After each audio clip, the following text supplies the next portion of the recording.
नमस्ते फ्रेंड्स, मैं Nilesh Ujjainkar. TDS related और एक वीडियो में आप सभी का स्वागत है। तो इस वीडियो में मैं आपको टीडीएस रिटर्न फाइल करने की कंप्लीट प्रोसेस समझाऊंगा। टीडीएस का स्टेटमेंट फाइल करने के लिए हमें ज़रूरत पड़ेगी टीडीएस रिटर्न प्रिपरेशन यूटिलिटी की, आरपीओ की। अब उसके लिए हमें जाना होगा tin-nsdl के पोर्टल पर और यहाँ से हमें उस आरपीओ को डाउनलोड करना होगा।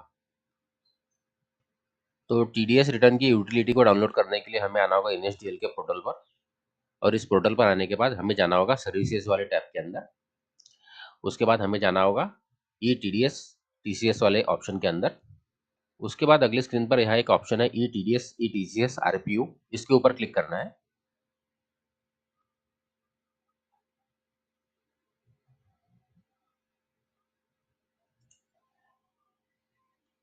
उसके बाद यहाँ नीचे डाउनलोड आरपीओ वर्जन 4.2, इसे डाउनलोड कर लेना है।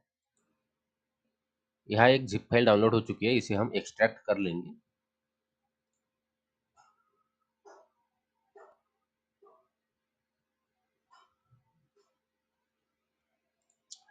उसके बाद एक फोल्डर क्रिएट होगा, इस फोल्डर को ओपन करेंगे। इसके अंदर कई सारी फाइल्स है, इसमें से TDS RPO 4.2 इसे हमें ओपन कर लेना है।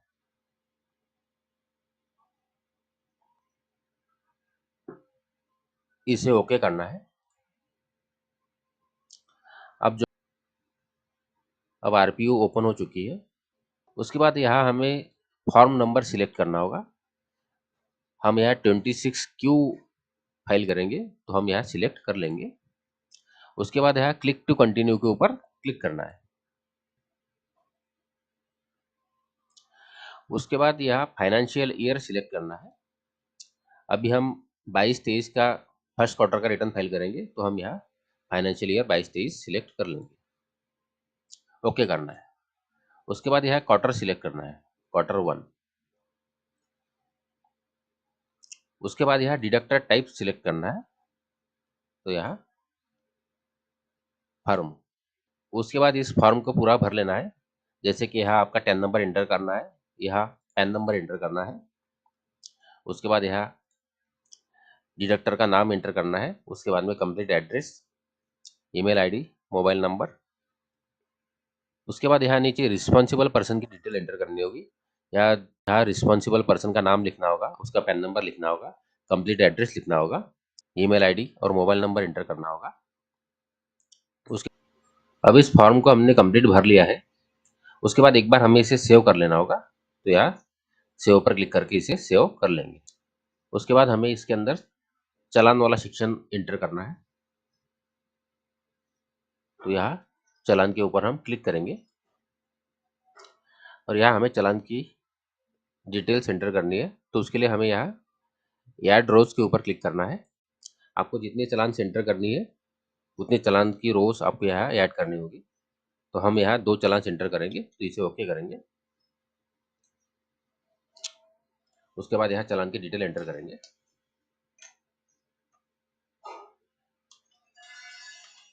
अमाउंट,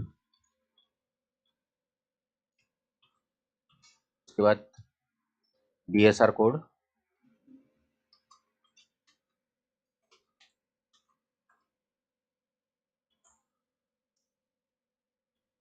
उसके बाद चालान की डेट,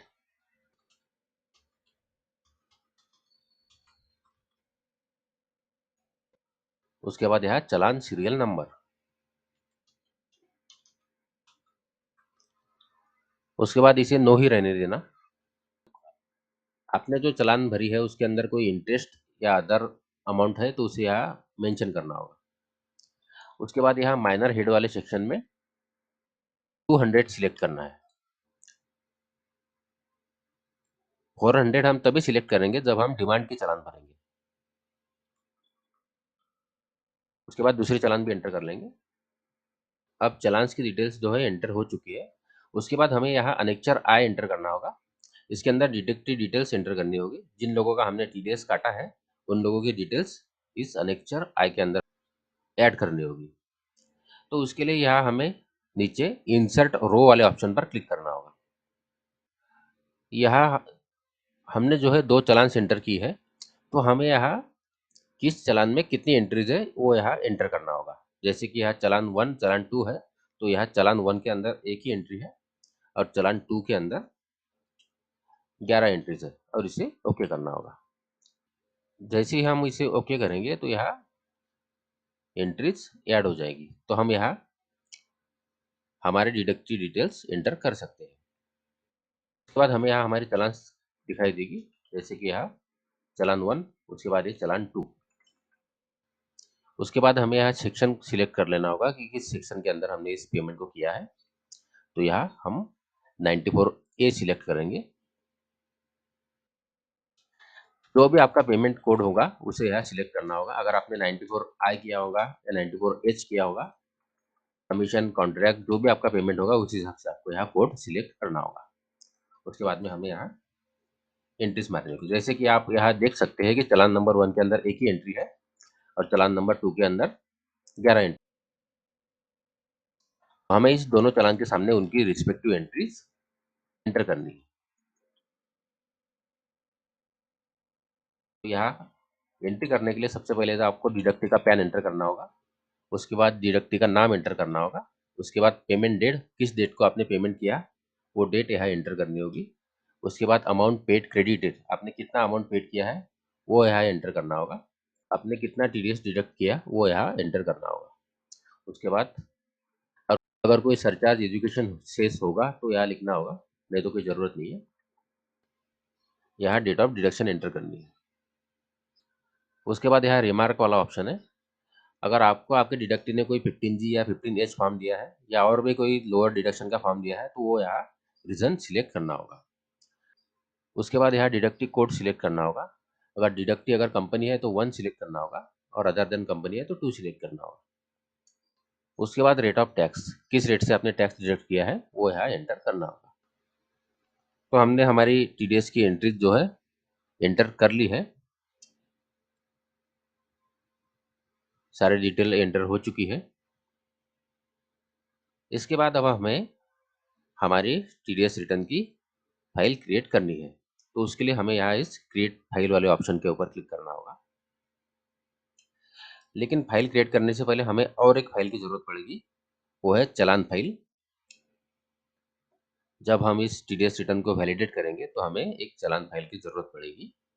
तो उसे डाउनलोड करने के लिए हम फिर से जाएंगे एनएसडीएल वाले पोर्टल पर, और इस पोर्टल पर आने के बाद हम यहाँ सर्विसेज वाले टैब के अंदर आएंगे और यहाँ ओल्टास वाले ऑप्शन पर क्लिक करेंगे। उसके बाद यहाँ एक ऑप्शन दिखाई देगा चालान स्टेटस इंक्वायरी, इसके ऊपर क्लिक करना है।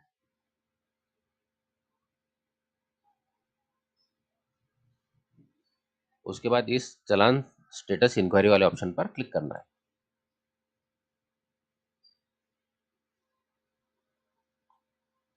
अब हमें चालान फाइल डाउनलोड करनी है, तो हम यहाँ 10 बेस्ड व्यू के ऊपर क्लिक करेंगे। यहाँ हमारा 10 नंबर एंटर करेंगे।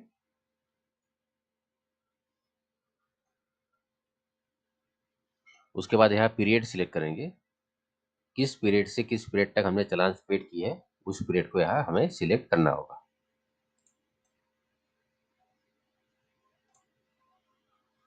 उसके बाद यहाँ एक कैप्चा कोड एंटर करना होगा।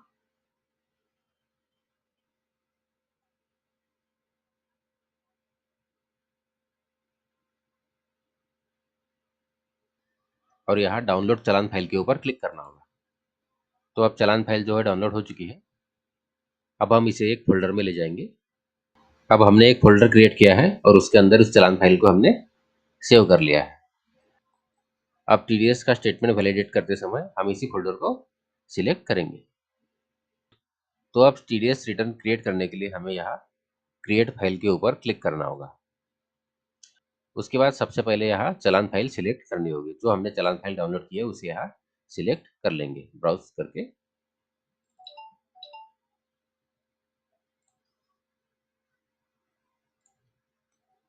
चालान फाइल हमने सिलेक्ट कर ली। उसके बाद यहाँ जिस फोल्डर में हमें इस फाइल को क्रिएट करना है उस फोल्डर को यहाँ सिलेक्ट कर लेंगे। उसके बाद यहाँ वैलिडेट के ऊपर क्लिक करेंगे।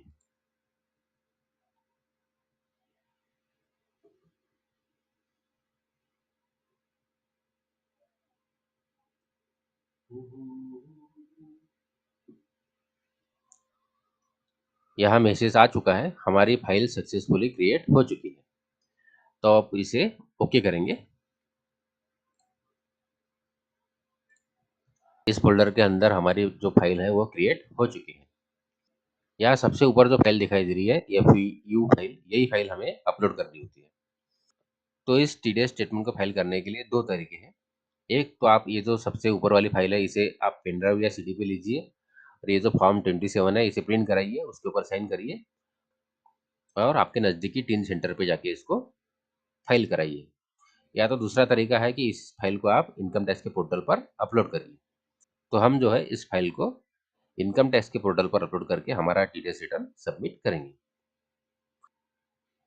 इनकम टैक्स के पोर्टल पर TDS रिटर्न को सबमिट करने के लिए ये जो FVU फाइल है इसे हमें जिप कर लेना होगा, क्योंकि इनकम टैक्स के पोर्टल पर जिप फाइल अपलोड करनी होती है। तो हम इसे राइट क्लिक करेंगे, उसके बाद यहाँ ऐड टू आर्चिव के ऊपर क्लिक करेंगे और यहाँ जिप पर टिक करके इसे ओके करेंगे।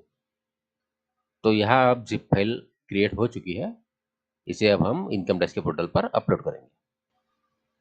तो TDS का स्टेटमेंट ऑनलाइन फाइल करने के लिए हमें यहाँ लॉगिन करना होगा, लेकिन इनकम टैक्स का रिटर्न जब हम फाइल करते हैं तो हम पैन नंबर से लॉगिन करते हैं। TDS का स्टेटमेंट फाइल करने के लिए हमें यहाँ 10 नंबर से लॉगिन करना होगा। लॉगिन करने के बाद हमें जाना होगा ई फाइल वाले ऑप्शन के अंदर, उसके बाद इनकम टैक्स फॉर्म्स, उसके बाद फाइल इनकम टैक्स फॉर्म्स के ऊपर क्लिक करना होगा। उसके बाद अगले स्क्रीन पर हमें नीचे आना होगा और यहाँ उसके बाद यहाँ quarterly TDS TCS return form 24Q 26Q इसके ऊपर क्लिक करना होगा। तो हम यहाँ फाइल नाउ के ऊपर क्लिक करेंगे।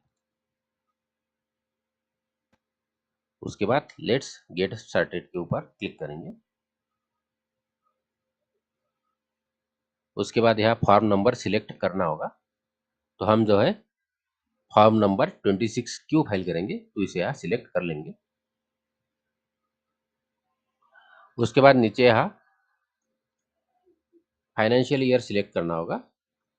तो हम यहाँ 22-23 के लिए फाइल करने वाले हैं। उसके बाद यहाँ क्वार्टर सिलेक्ट कर लेना होगा। तो हम Q1 का रिटर्न फाइल करने वाले हैं, तो Q1 सिलेक्ट कर लेंगे। उसके बाद यहाँ अपलोड टाइप रेगुलर है या करेक्शन है, हम लोग रेगुलर फाइल अपलोड करने वाले हैं। हम लोग जो है रेगुलर रिटर्न अपलोड करने वाले हैं, तो हम यहाँ रेगुलर पे टिक कर देंगे। उसके बाद यहाँ हमें जो हमने जिप फाइल क्रिएट की है उसे हमें यहाँ सिलेक्ट कर लेना होगा, इसे सिलेक्ट कर लेंगे। अब यहाँ फाइल अटैच हो चुकी है। उसके बाद यहाँ प्रोसीड टू ई वेरीफाई के ऊपर क्लिक करना है, इसे यस करना है। उसके बाद अगली स्क्रीन ओपन होगी। हम जो है इस TDS स्टेटमेंट को डिजिटल सिग्नेचर लगा के वेरीफाई करने वाले हैं, तो हम यहाँ सिलेक्ट कर लेंगे। उसके बाद यहाँ कंटिन्यू के ऊपर क्लिक करेंगे। उसके बाद इस डायलॉग बॉक्स को टिक कर देंगे और यहाँ कंटिन्यू के ऊपर क्लिक करेंगे। उसके बाद यहाँ डिजिटल सिग्नेचर का सर्विस प्रोवाइडर का नाम सिलेक्ट करना है, तो हम उसे सिलेक्ट कर लेंगे। उसके बाद सर्टिफिकेट सिलेक्ट करना है, तो हम यहाँ ई मुद्रा सिलेक्ट कर लेंगे। उसके बाद हमारे DSA का पिन यहाँ एंटर करना है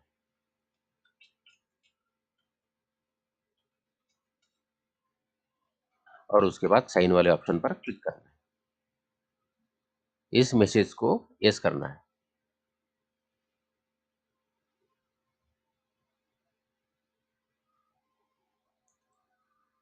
तो आप देख सकते हैं सबमिटेड सक्सेसफुली, हमारा जो है TDS स्टेटमेंट सक्सेसफुली सबमिट।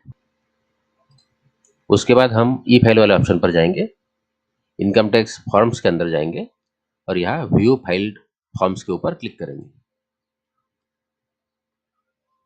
उसके बाद अगली स्क्रीन के ऊपर यहाँ फाइनेंशियल ईयर लिखा है, इसके ऊपर हम क्लिक करेंगे।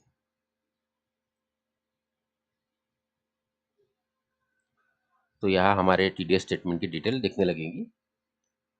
Financial year 22-23 Q1, date of filing, और यहाँ लिखकर आ चुका है एक्सेप्टेड एट ई फाइलिंग। तो यहाँ से हम हमारे टीडीएस स्टेटमेंट की रिसिप्ट डाउनलोड कर सकते हैं। तो आप यहाँ देख सकते हैं कि हमारे टीडीएस स्टेटमेंट की रिसिप्ट जो है डाउनलोड हो चुकी है। तो इस तरह से हमने हमारा टीडीएस का स्टेटमेंट फाइल कर दिया है। तो ये थी जानकारी टीडीएस का स्टेटमेंट कैसे फाइल करें। आशा करता हूँ इस वीडियो की जानकारी आपको यूजफुल लगी हो। अगर इस वीडियो की जानकारी आपको यूजफुल लगी हो तो वीडियो को लाइक करिए और चैनल को सब्सक्राइब करिए। धन्यवाद।